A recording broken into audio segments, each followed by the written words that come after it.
Hey, Marjinka. Hi, Guy. Mm. Do you feel securely attached? No, not at all. They say in the how far away do our faces need to be? How many inches for how long? Like, are you the mother or am I the mother or who's the? We'll trade off. Totally. I know being nervous is not the same thing of being insecurely attached. I definitely feel securely attached. I just feel nervous. Mhm. So how? Okay, say something. So I believe that, like, I know that you recently written an article about circling and the possible benefit of it towards the experience of secure attachment, or I believe what you say in the article, not that it provides secure attachment, but it opens some doors or has aspects that have the like some of the experience of secure attachment become possible for people. Is that, am I seeing it correctly? Yes. Hmm. And then there's 9 things that you wanted to go over with Hmm. me, Hmm. and I would imagine it's wanting me to go through those with you, and then extrapolate and talk about how circling fits into those things that you're talking about in terms of secure attachment. Yeah. Yeah. So I could read a little bit, like a line from each of these parts. Totally. And so I'll just read the 9. Yeah. So just a real quick, for those of us who don't know me or you, who who is Marjinka, and how did she end up on my MacBook screen? Seeking secure attachment, but not good at it. Well, I am a somatic psychotherapist and I've been studying psychology for 19 years. And 4 years ago, I met you. And then you took up my Monday nights for the past 4 years and a lot of other weekends. And I discovered circling to be, I first started circling as a way to, I looked at it as a way to be more human.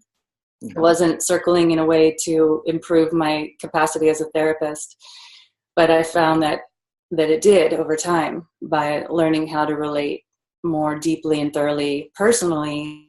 It just naturally started influencing my work as a therapist. And I'll often tell my clients, I'll let them know specifically what I'm doing in terms of direct relating and telling them where I'm drawing this from. And it's very powerful, especially in working with couples, but also just in working with individuals and relating with the space between us.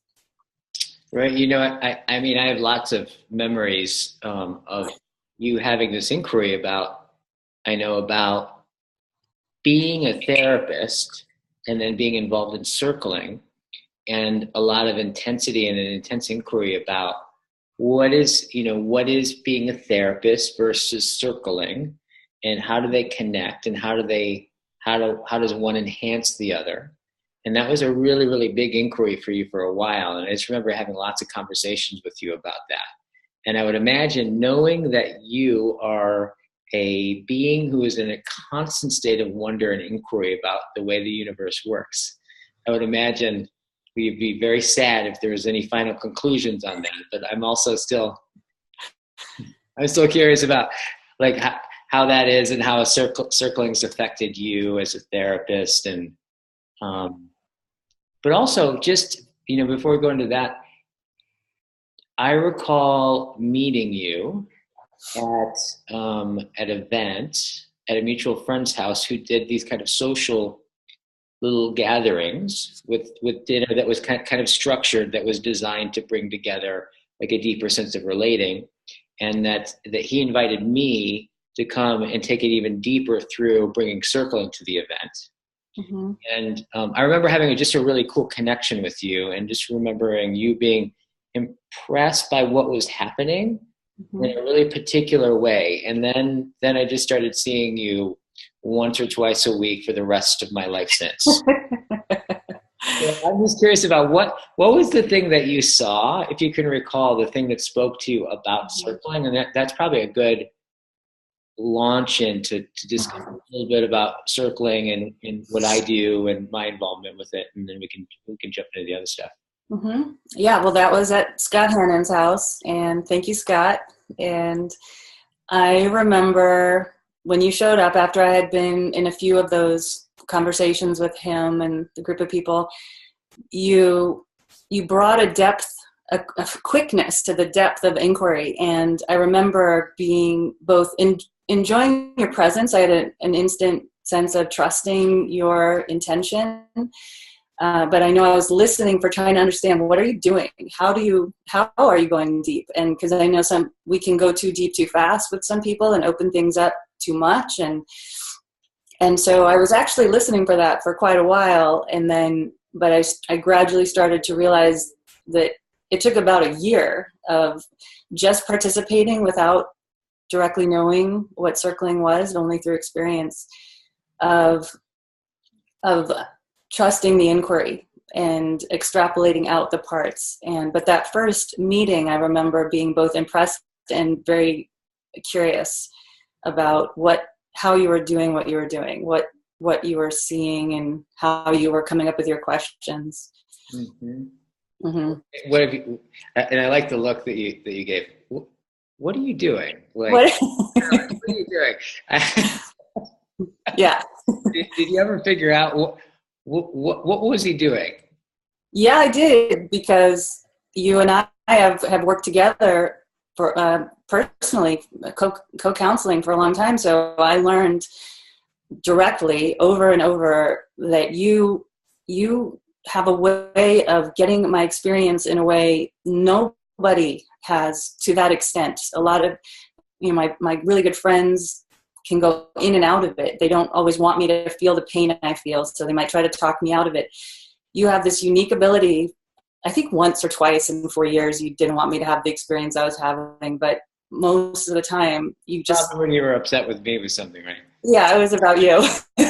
So, but other than that, when I've had some of the biggest, most difficult experiences that I've had in recent memory, I sat with you, and the process of you understanding the way the world looks through my eyes had me relax on some basic level, and I didn't have to fight with somebody to help them get to understand why I'm upset, because it really, I don't think it's just me. I think it doesn't work for a lot of people to try to talk them out of their pain and their suffering, what they're experiencing. So that's something that I take directly from you, that I have a deeper appreciation for with all my clients to get their worlds in a deeper way. And I'd say that's the number one practice, and all that goes with it that's what I'd say you've been doing is you're getting what it's like to be another person. Yeah, totally. Well, that makes almost sense just in terms of attachment, doesn't it?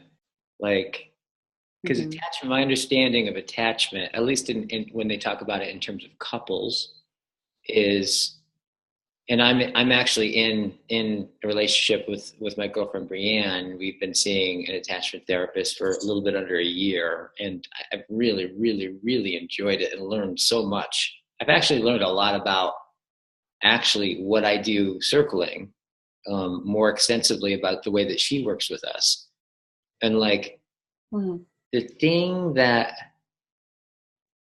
why that automatically brings me to how that might lead to something like the experience of secure attachment is secure attachment from a couple's perspective, from a romantic partnership perspective, it's kind of like this. It's like, how I was told is that when you're in a securely attached relationship, right?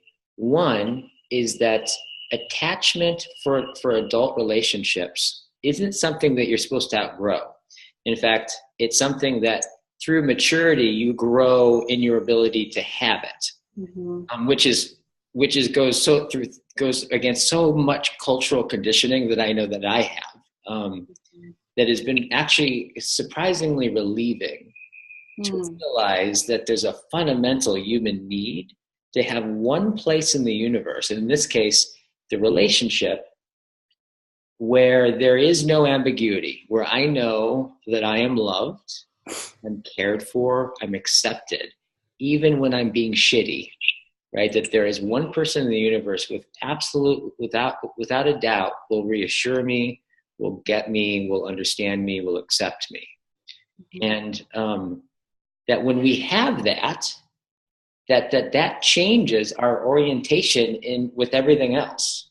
Like, to the degree that I have that secure attachment is to the degree that I can then go out and tolerate more and more ambiguity in the world, because the world is ambiguity. So if I have more tolerance of ambiguity, that's going to deeply affect how my relationship to risk, and the stress, that all the things that are involved with being successful in the world. If I know that at the end of the day, when I come home, I can come home and deeply relax and not have to worry about being with another and being deeply securely attached in the most close sense of the word. Mm-hmm. So with getting someone's world, it's, if you're getting someone's world in order to change them at all, that's not getting someone's world, right? That's getting them to try to have a different world than they're having. So it's like, fundamental to getting someone's world is not only understanding them, but understanding them in such a way that implicit of, not only do I want to get you, but I want to get what has you experience what you're experiencing, what it feels like to experience what you're experiencing, to see what it is that you're seeing and why you would see it that way. Not only just understand you, but just deeply accept you so fully where you're at, such that, like, perhaps maybe I even understand and get you more than you even know that there is to get. Mm-hmm. So in that kind of immediacy, that kind of acceptance, that kind of closeness is where, when I started to have that in my relationship with this attachment therapist that we've been seeing, I'm like, wow, this reminds me a lot of circling.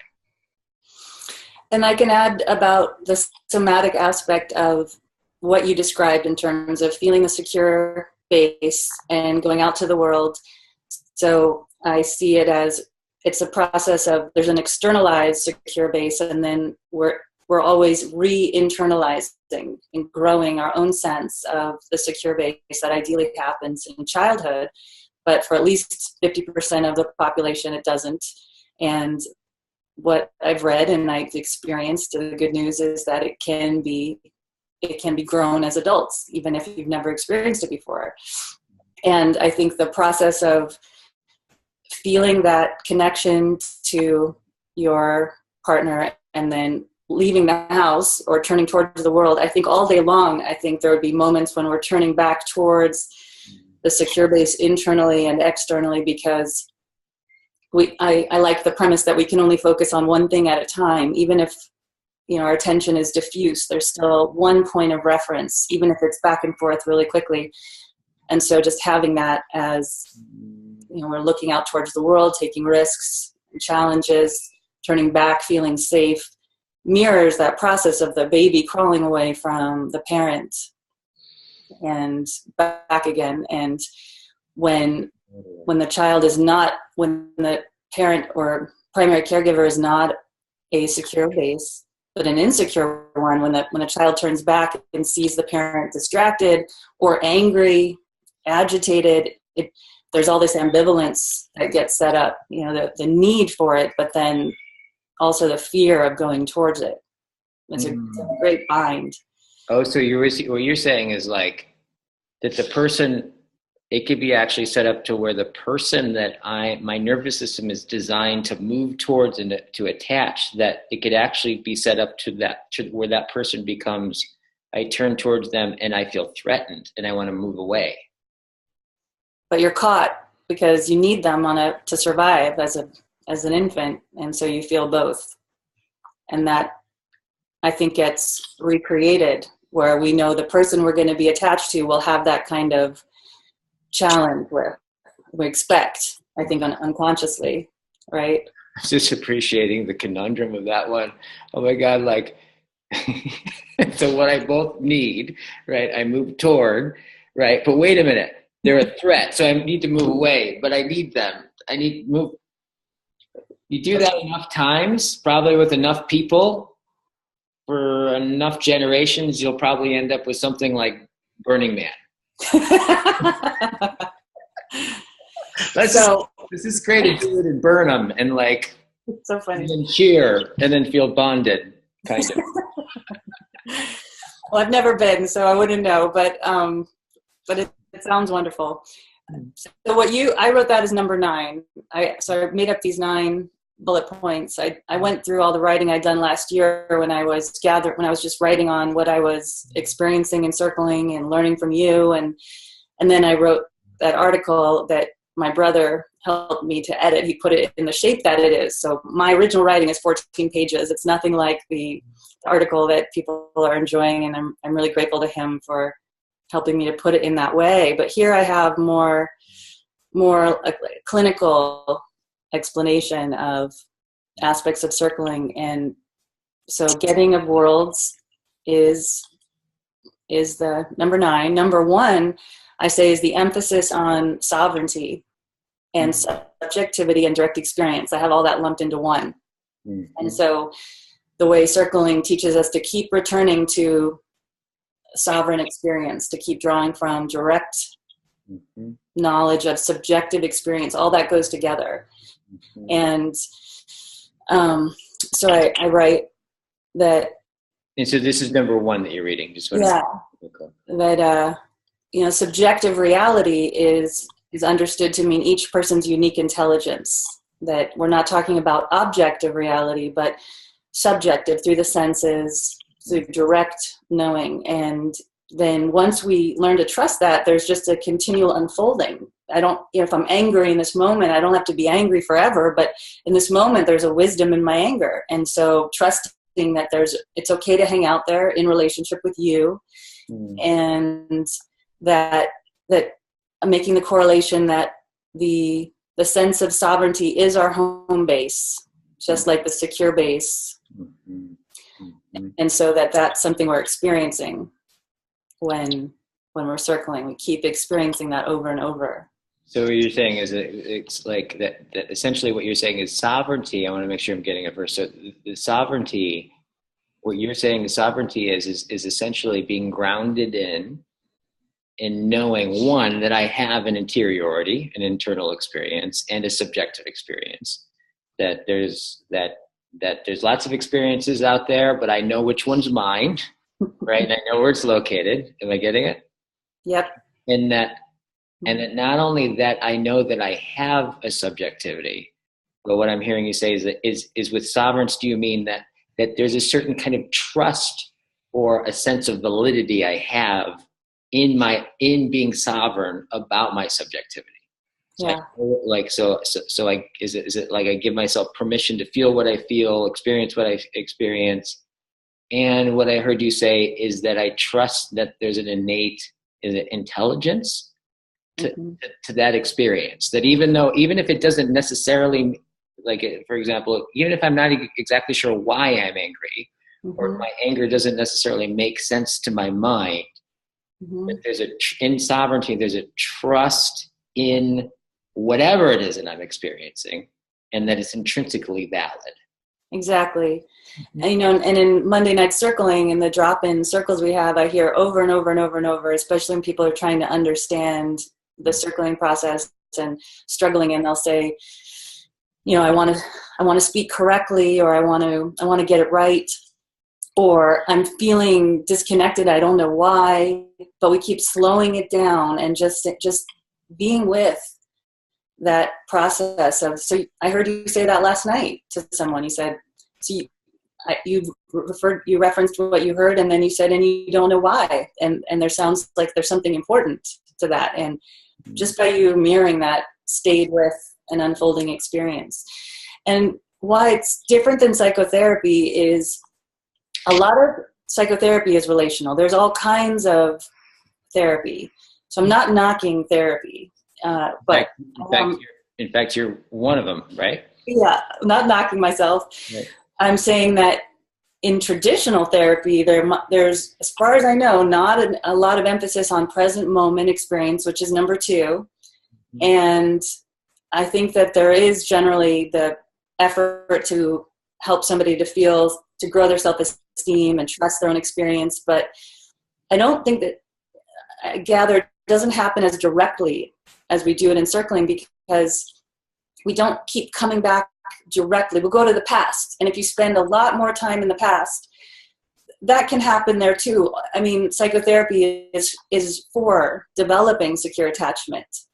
But in a lot of ways, it happens in a very different way, because it's not an equal relationship. And so it's more of a parent-child recreation than peer-to-peer recreation. Right. Of secure attached feelings. So we have sovereignty and present moment experience as being what we consistently return to feel how connected, how close or distant do we feel. And distance is not made wrong. We just keep noticing that we feel distant, but we're still sitting here in the room in the circle. And so we're still in relationship. Really, what I'm liking about what you're saying is that there's what I'm almost getting is that there's an inherent trust, maybe, or faith in something that is, as far as I can tell, is probably one of the few things in the universe that's actually unarguable, right? Which is my experience. Right? I'm feeling what I'm feeling. I'm thinking what I'm thinking. I'm experiencing what I'm experiencing. And if I describe it just as it is, one is I actually have to look to find it. It's a perception, right? I like the way you do that. I know I've learned that from other people and my teacher, Bill Bowen, but somehow when you first taught me that, I think it's because you're so expressive. You said, I have to look, it really got to me. Yeah, you have to pause. You don't already know what you're experiencing.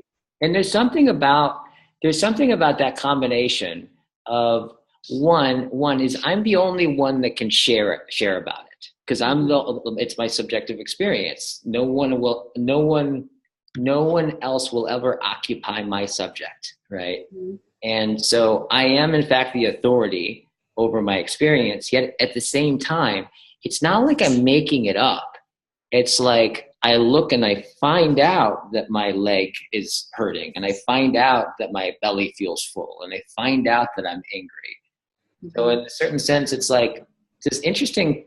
It's really interesting when you look into the mystery of this, of that my subjectivity on one hand is the one thing that only I have the authority over, yet I have to look to find out what it is. Yes. That's just trippy, right? Yeah. So to have, because I know in circling we do emphasize agency, right, and sovereignty, as kind of bedrock, you could say, like that's home base in circling. It's the place that we always return to. It's the place that we speak from, we listen from, and we share from. Is continually owning our own personal experience and describing it as our own, right, versus projecting it on you or blaming you for it, or just simply owning what it's like to be myself with you. And that's kind of, that's bedrock. And that ownership is based on acceptance. We can't own what we don't accept. And so that's number 3 is acceptance. Mm-hmm. And I think that I write that the power of acceptance is, I think, one of the greatest healing powers there is, and circling is promoting that over and over and over, because even in the moment, if I'm feeling triggered by someone in the circle and having trouble with what's happening, the practice for me would be can I accept that I'm not accepting what's happening? So you go to some level of practicing acceptance of present moment reality. Right. And circling just keeps doing that over and over again. So it's like, so I just want to make sure I'm getting what you're saying. So acceptance, yeah, isn't that interesting? Like that we can, it's strange. We're such peculiar creatures, right? It's like I could have this pain in my wrist, right?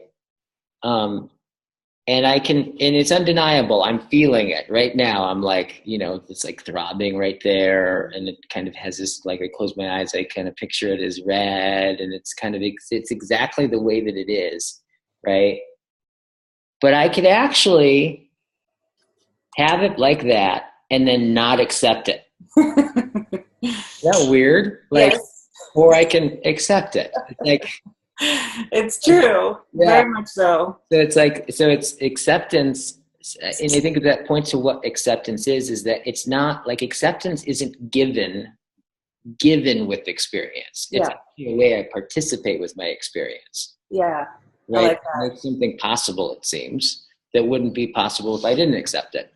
Yeah, being in disagreement with fighting with reality about the way reality is. And then I translate that. Right? Oh wait, I couldn't hear what you said there. Yeah, I said disagreeing with reality. Usually, reality seems to win. Yeah. Yeah. It's bigger and stronger and faster, and so. But I'm just musing on the way that these practices might relate to feeling secure attachment, or how they would affect somebody who's anxiously or avoidantly attached. And one thing I wrote is that hearing you say that, I notice I'm feeling anxious, and I'm wondering if you wouldn't mind holding me during the interview. Would you? Can we do that? What? I couldn't hear you. Can you reach through and hold me during the interview? I was feeling anxious when you talked about that. Oh, yes. Okay. I'm holding you in my heart in case this speaks to you. Right on. But what I notice is, I think I'm generalizing, but for somebody who's anxiously attached, and for someone who's avoidantly attached, they're being met right where they are. So I think that for the anxious attachment, there can be thoughts of, are we connected? What's happening? Basically around that. Are we still connected? Do you still like me? Are we still in relationship? And what I noticed about circling is we're already answering those questions before we even have to ask. So it's not the same as asking for reassurance. We're doing it in a way that's spontaneous, and we can ask. We can just say, when I said that, what happened for you? And often people are already answering it before we even have to say anything. And so it changes the space between two or more people, so that what usually doesn't even get addressed at all at work or at parties or even among close friends. I have this conversation often with friends of mine, how good friends of ours we can't relate. Well, actually, I'm jumping to the next one, which is withholding, where people withhold deep experiences between good friends, and don't know what people are actually experiencing. So those go together. They just kind of, all these are part of being a way in circling, but I think they still can parse it out, because we're continually withholding something. There's something I'm not telling you right now about what I'm experiencing, but it might not be relevant. But right, there's always some level of experience, and circling is inviting it. And I love that there's not pressure. I think it can be more confrontative, but the way we practice on Monday nights, it tends to not generally be, we're not pulling or digging. It's just an invitation. When you're ready, as you're ready, you can try it out. And people take big risks with that kind of invitation. Yeah. So you just want to make sure that we're tracking for the people watching and for me. So number one was what? So number one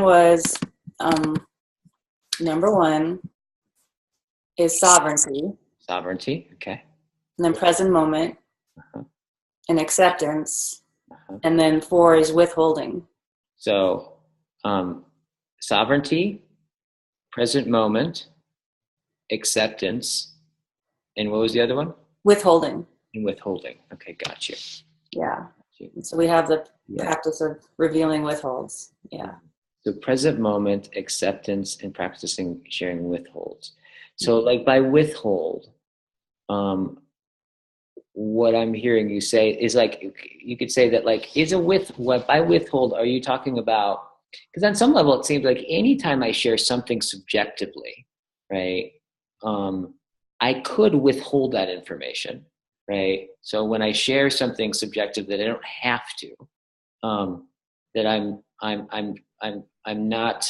not withholding. I'm sharing a withhold. Is that what you mean in the most basic level, or do you mean something more specifically like sharing something that's hard? Yeah, sharing something that's hard, because I think in general in our culture we don't tend to reveal the deeper fears, and that's what perpetuates. I think it perpetuates anxious and avoidant attachment. People will feel in relationship with people, I don't know what you're thinking, I don't know what you think of what I just did or said, and avoidantly attached will just avoid.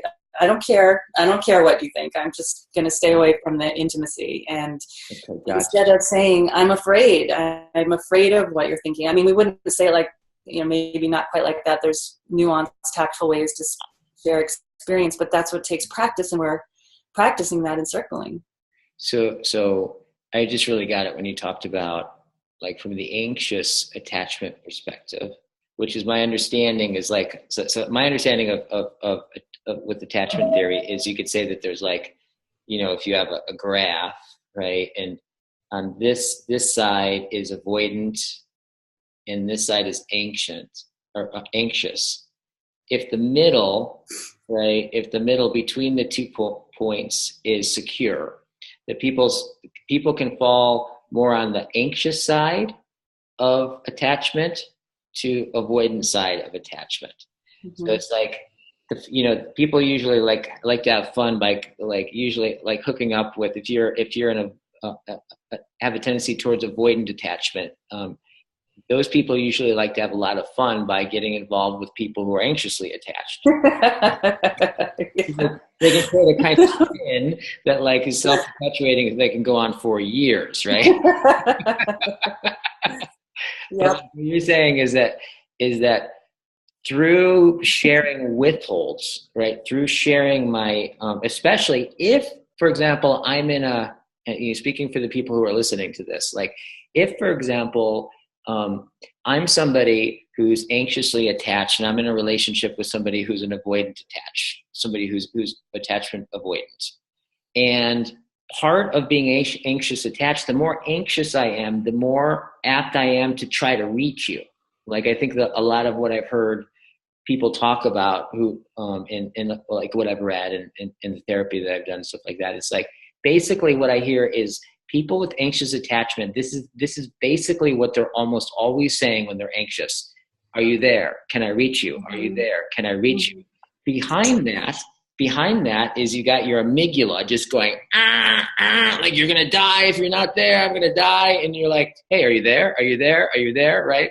Because on some level, to the very deep, very ancient part of your nervous system, right? This is what I've really appreciated. And like, I've just so appreciated this about being in therapy and working on this stuff, is because I'm a little bit more, I'm kind of on the disorganized spectrum, which is a whole other thing that we can get into. Yeah, there's other kinds. Yeah, ambivalent. But my favorite flavor, if anything, is more towards the avoidant. So, but what I didn't realize is that when my partner would get anxious, I had no idea she was anxious because she would be in a rage. I thought she was mad and coming after me. So therefore I'm like, whoa, like I don't, of course, which has fueled my justification for withdrawing.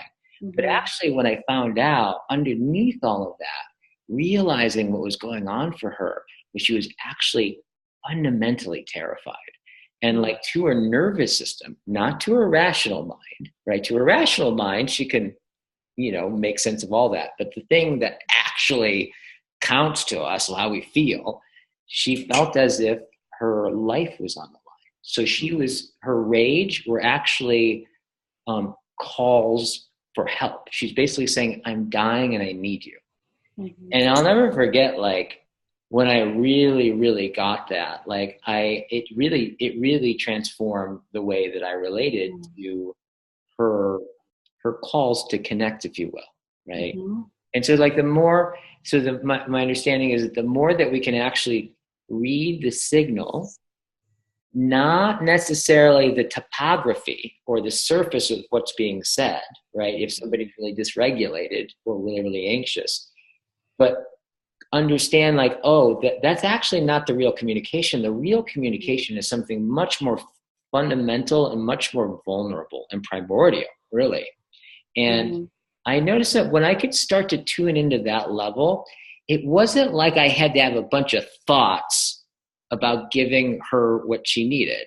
It was like there was an implicit nervous system response, like, oh, you're hurting. Oh, like it wasn't like I had to come up with a strategy. Yeah. If you could really be permeable and feel it, that was my experience, right? And you're really right. Like it doesn't, we can, if we didn't get that stuff when you were a kid, we can get it when we're adults, and it doesn't take that long. Mm-hmm. That's what's interesting. Mm-hmm. Like you just need a few experiences, and your nervous system starts to notice a difference. Like start to anticipate something else, right? Some basic ways to express what's happening, different options. And as you were describing that, I just again come back to circling the way that the emphasis is on the way we listen. And so just having what I'm proposing in general is just the basic agreements that we have for the way we listen, which is a whole practice unto itself, and the way we express and communicate is a whole practice unto itself.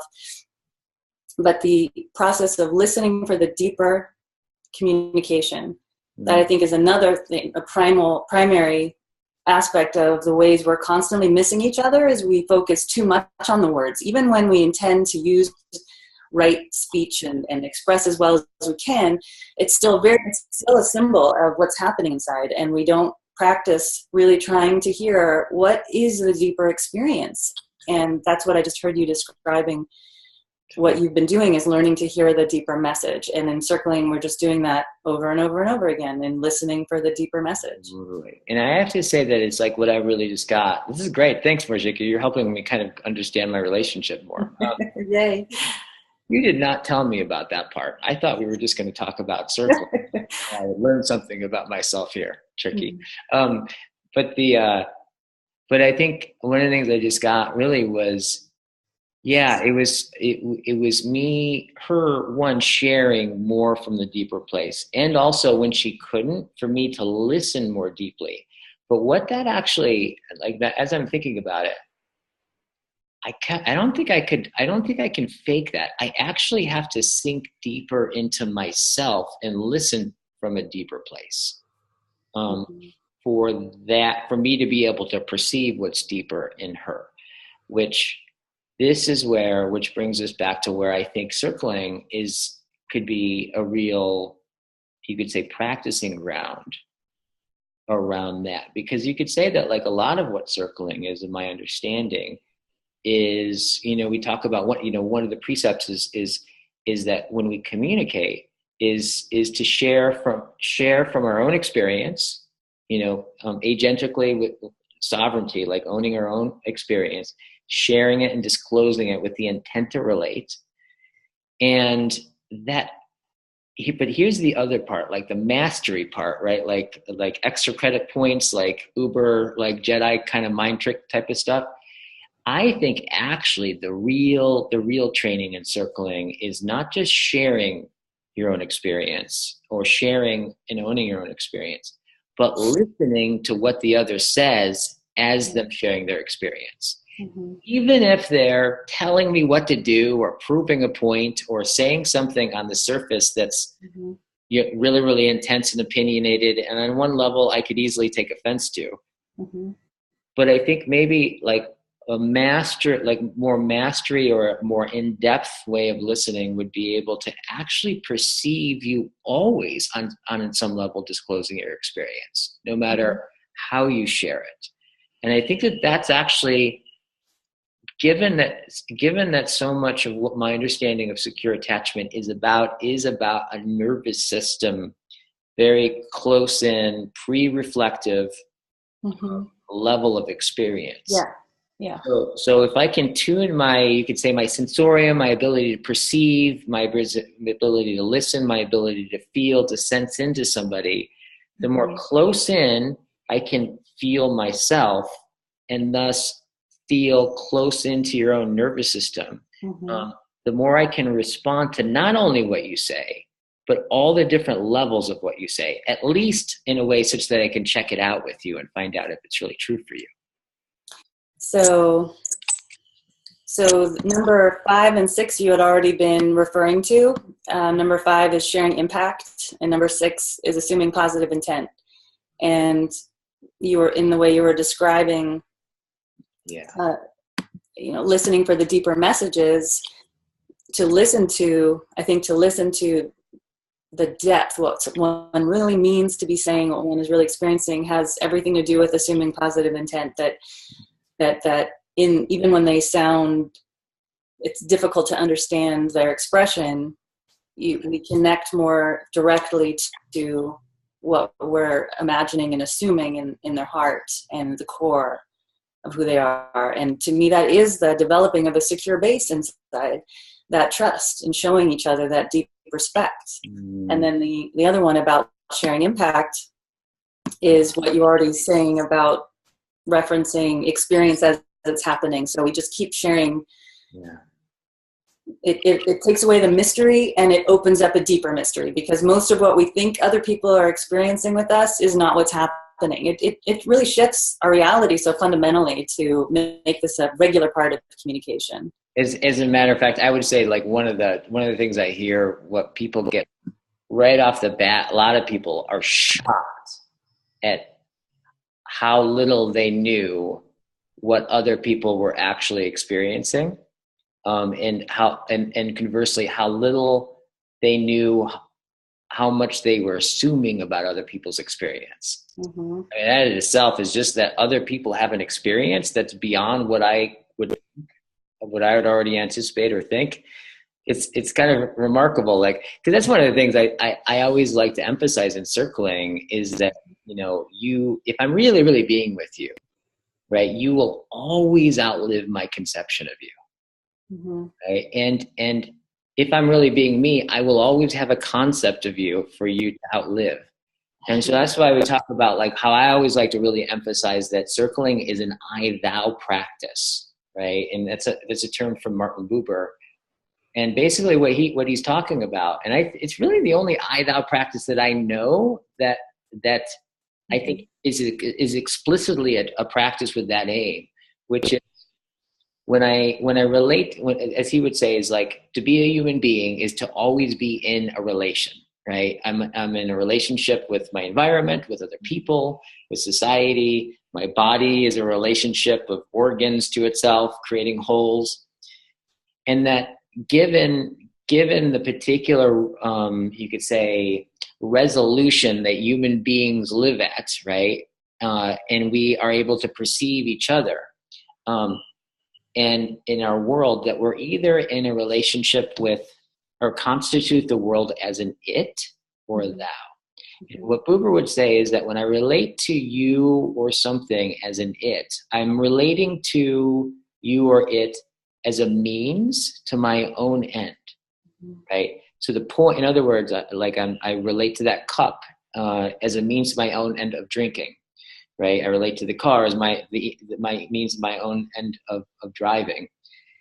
Now, you can also relate to other human beings, and I would say this is most what we call relating, is relating to other human beings as it's. You are a means to my own end of being approved of, right? Or you're a means to my own ends of being liked, right? Or you're a means of my own end to get me what I want. Right. And here's the thing is it's not like there's anything wrong with I-it relationships. Well, I think there is actually, but anyway, go ahead.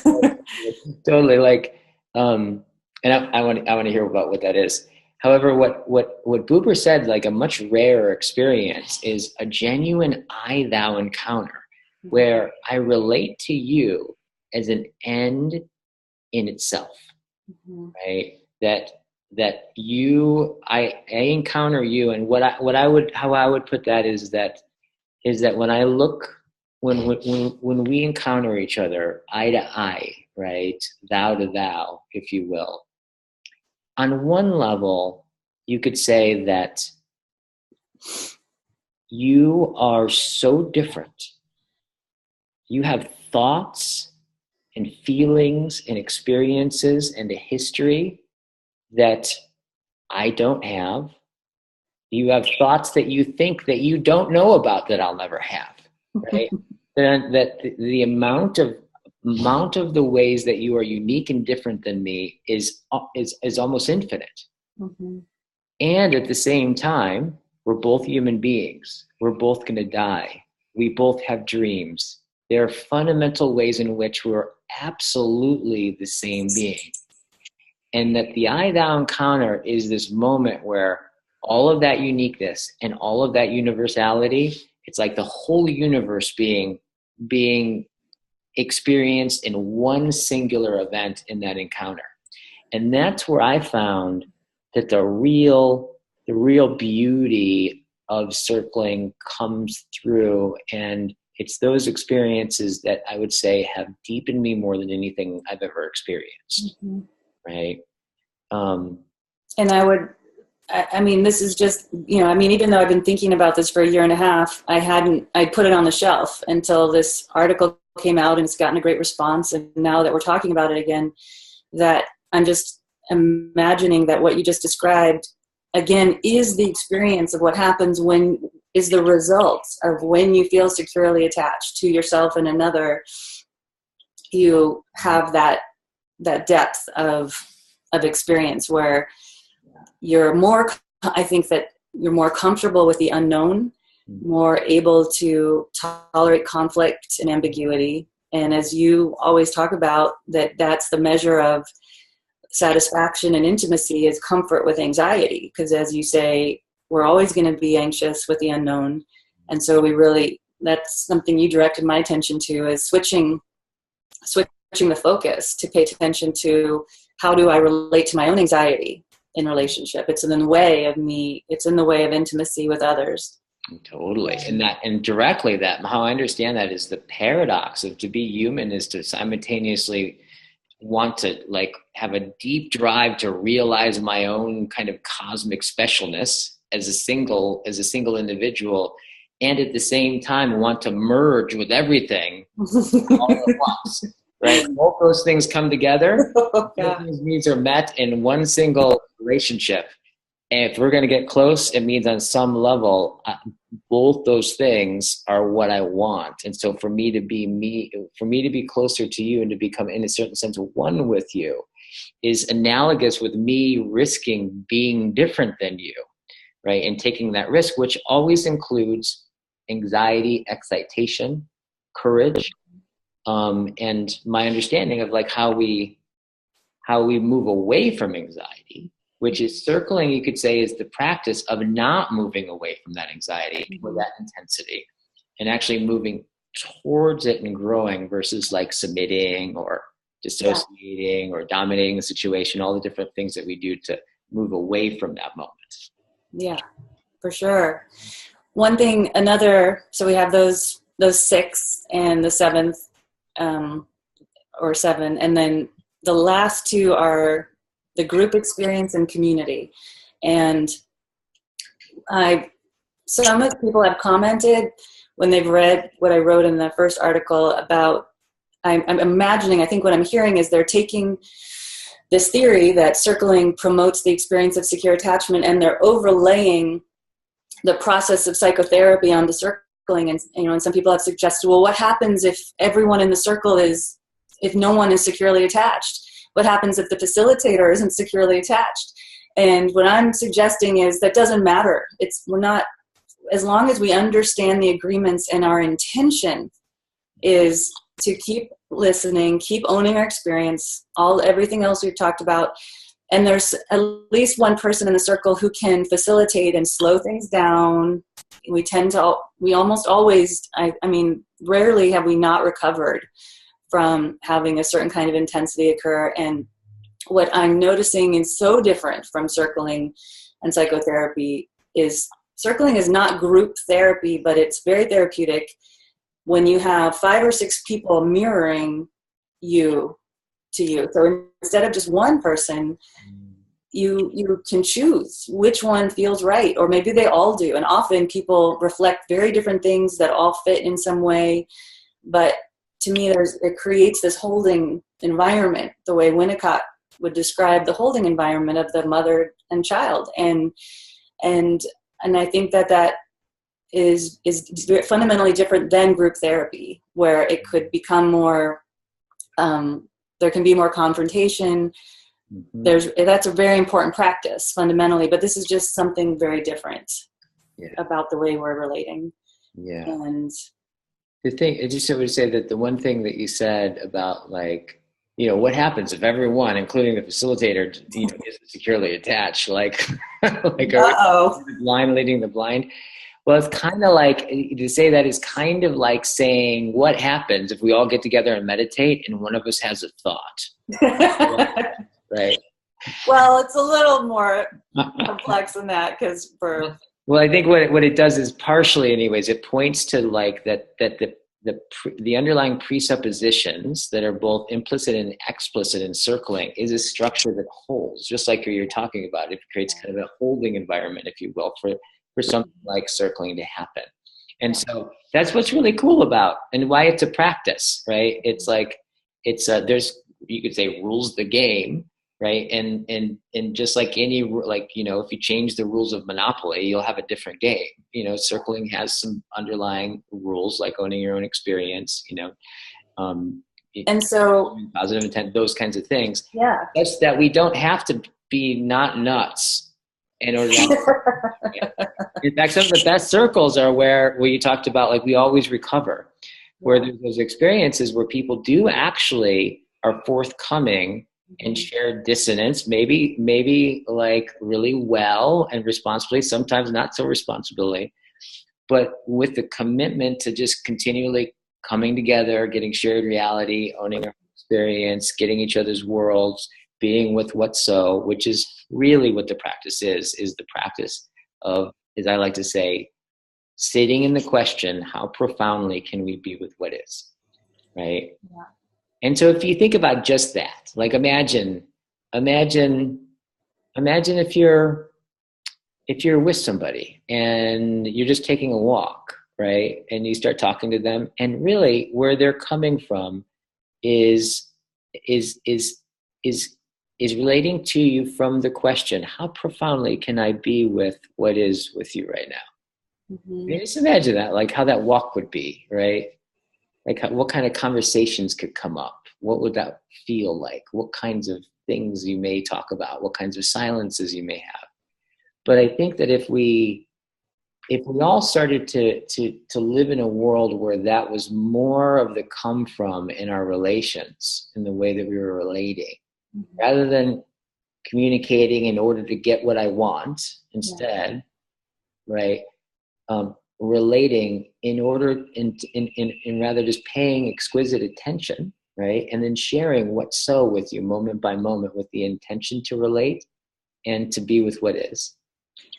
I have a feeling relationships mm-hmm. will go really, really different, and may even be very, very nourishing, much more nourishing.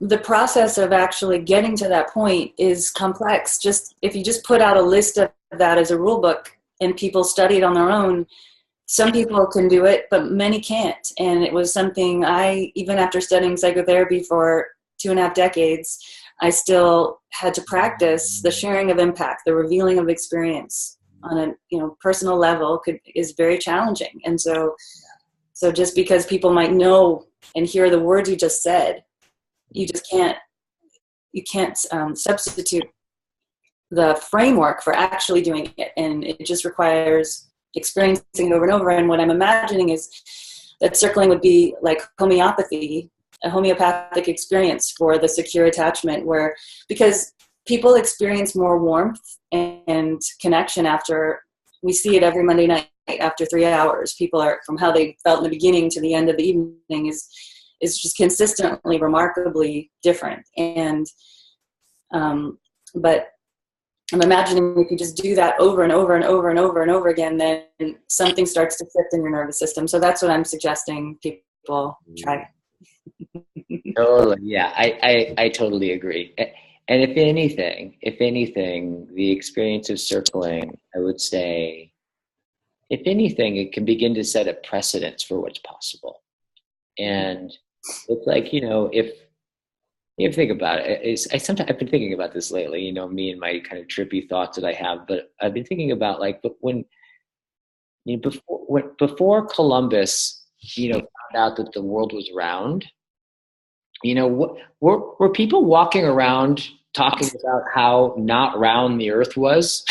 Right? Like, were they like having a relationship with like how unround it was? I don't even think they even called it round or not round. It just was. I don't even know if they thought of it as flat.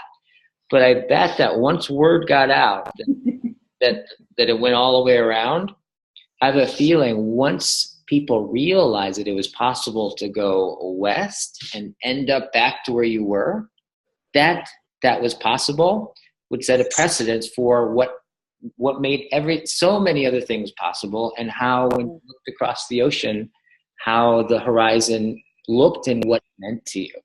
So I think that like these deep experiences that people have in circling, if anything, what it does is I think it sets a precedence for what's possible. And if you set a precedence for what's possible, it changes it's called a change in the horizon, right? Which is what gives meaning, right? So it's like, I just can't emphasize that enough, that even if you just go once, right, and you have that experience, those kinds of experiences do have a big impact. And I think that they're really important. Yeah, I remember that you said that you used that term the first time we were working together, and you'd use that over and over, and how my horizon would change. And you are the one that gave me that visual. And I like the way you're still referring to that, because I think it's very profound. Well, yeah. I will always refer to it until I finally catch it. I mean, I've been running towards it like for years, and I just won't let me catch it. Well, it's really fun to talk with you, and let's do it again sometime. Much love. It's so great. Thank you for doing this work. Okay. Thank you. Bye. Bye.